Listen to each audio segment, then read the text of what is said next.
দর্শক, একটা আপনাদের সামনে বসলাম। আজকে তারিখটা হচ্ছে 24শে জানুয়ারি 2026।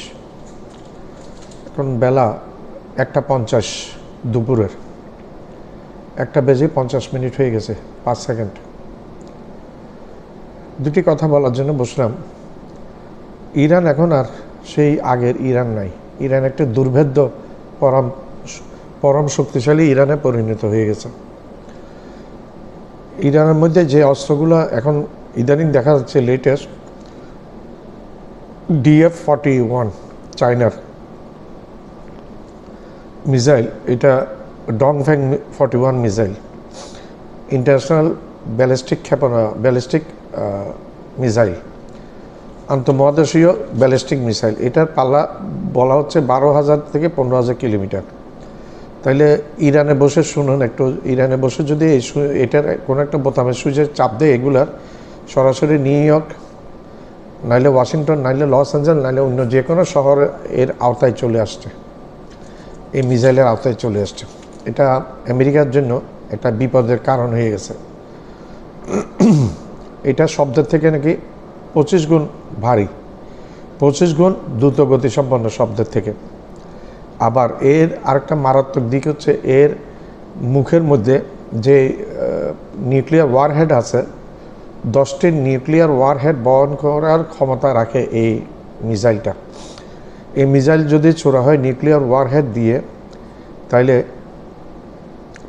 10টা আমেরিকার বড় বড় ঘাঁটিকে নিমিষের মধ্যে, বিভিন্ন জায়গায় 10টা আমেরিকান ঘাঁটিকে নিমিষের মধ্যে মাটিতে মিশিয়ে দিতে পারবে বলে সে ক্ষমতা রাখছে বলে শোনা যায়। এখানে এই দানব, এটা একটা দানব, 25 গুণ 25 টাইমস হায়ার ভেলোসিটি, 25 গুণ গতিসম্পন্ন শব্দের থেকে। এই দানবকে ঠেকানো প্রায় অসম্ভব ব্যাপার। এখন দ্বিতীয় যেটা আছে সেটার দিকে আমরা আসি, DF-27, এটা ডংফ্যাং 27। আগেরটা বলেছিলাম ডংফ্যাং 41, এটা ডংফ্যাং 27। এটা হাইপারসোনিক মিসাইল। এটা এগুলোকে আটকানো অসম্ভব ব্যাপার। 5 হইতে 8,000 কিলোমিটার। প্রথম যেটা বলেছিলাম সেটা 12 হইতে 15,000 কিলোমিটার, এটা 5 হইতে 8,000 কিলোমিটার। অর্থাৎ ইসরায়েল হইতে মধ্যপ্রাচ্যে পুরা ইউরোপ এর নাগালের মধ্যে চলে আসবে।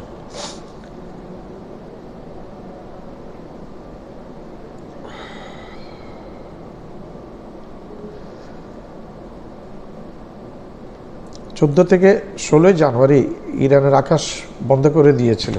কিন্তু বন্ধ করে দিলে কি হবে, 16টি বিমানে করে পাল্লায় 16টি বিমানে করে বিভিন্ন অস্ত্র আসছে চীন থেকে, এবং শোনা যাচ্ছে রাশিয়া থেকেও আসছে। 16টি ক্যারিয়ার বিমানে করে অস্ত্র আসছে।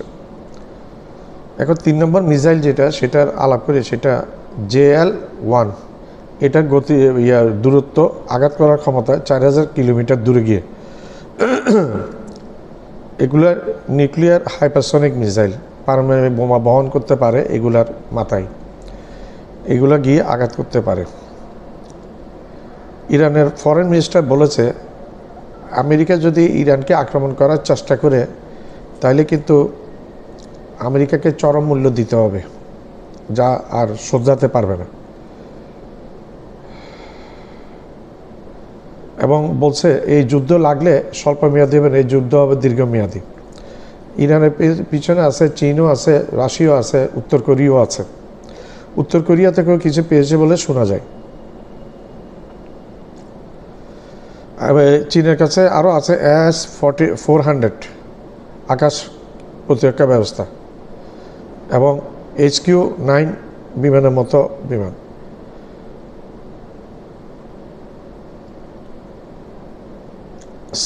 K বিমান আছে এর মধ্যে। তো এখন যেটা বোঝা যাচ্ছে, এত সোজা হবে না ইরানকে আক্রমণ করা। ইরানকে আক্রমণ করা মানে ভুল পদক্ষেপ, জেনে বুঝে ট্রাম্প ভুল পদক্ষেপ সিদ্ধান্ত যদি নিয়ে থাকে, সেটা হচ্ছে ইরানকে আক্রমণ করা। তবে ট্রাম্প ভুল পদক্ষেপে নিবে, মানুষজন সেটাই বিশ্বাস করে।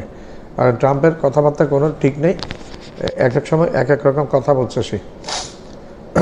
আর যে ডেস্ট্রয়ারগুলো পাঠিয়ে দিয়েছে, ফ্রিগেটগুলো পাঠিয়ে দিয়েছে ইরানের কাছে, এই ইরান অনেক আগে থেকে তার নৌ এরিয়াগুলো দুর্ভেদ্য করে রেখেছিল। তার নিচে অনেক মাইন পোতা পানির নিচে তলদেশে। এই ফ্রিগেটগুলো যদি ভিতরে যায়, যুদ্ধের কোনো অ্যাটেম্প নেয়, তাহলে কিন্তু এই মাইনে এই ডেস্ট্রয়ারকে ডুবিয়ে দিতে পারবে। এটা আমেরিকার ইতিহাসে চরম একটা পরাজয় হয়ে যাবে। তো যেটা বলছিলাম সেটা ইরানের সাথে পাল্লা দিয়ে এখন পেরিয়ে আসবে, এটা এত সোজা নয়। ইসরায়েলে বসে নাই, কিন্তু ইসরায়েল একটি ছোট দেশ, তুলনামূলক ইরান একটি বড় দেশ। দুইটা পারমাণবিক বোমা ইসরায়েলের দুই পাশে ঢেলে দিলে ইসরায়েলকে ম্যাপে পাওয়া যাবে না আর, সেটা বাস্তব কথা। আর জনসংখ্যা তো ইসরায়েলের জনসংখ্যা অনেক কম in compare with Iran. Iran একটি যোদ্ধা জাতি, সেটা আজকের না। ইরানকে কেউ আজ পর্যন্ত তেমন একটা জয় করতে পারে না, ইরানকে দখল করতে পারে না। শুধু ইসলামের বিজয়টা হয়েছিল ইরানে, সেগুলো তার যুদ্ধে না, সেগুলো অনেকটা মানুষের ইসলামের ভালোবাসার প্রতি আকৃষ্ট হয়ে ইরানিরা ইসলাম ধর্ম গ্রহণ করেছে, ইসলামের প্রতি চলে আসছে।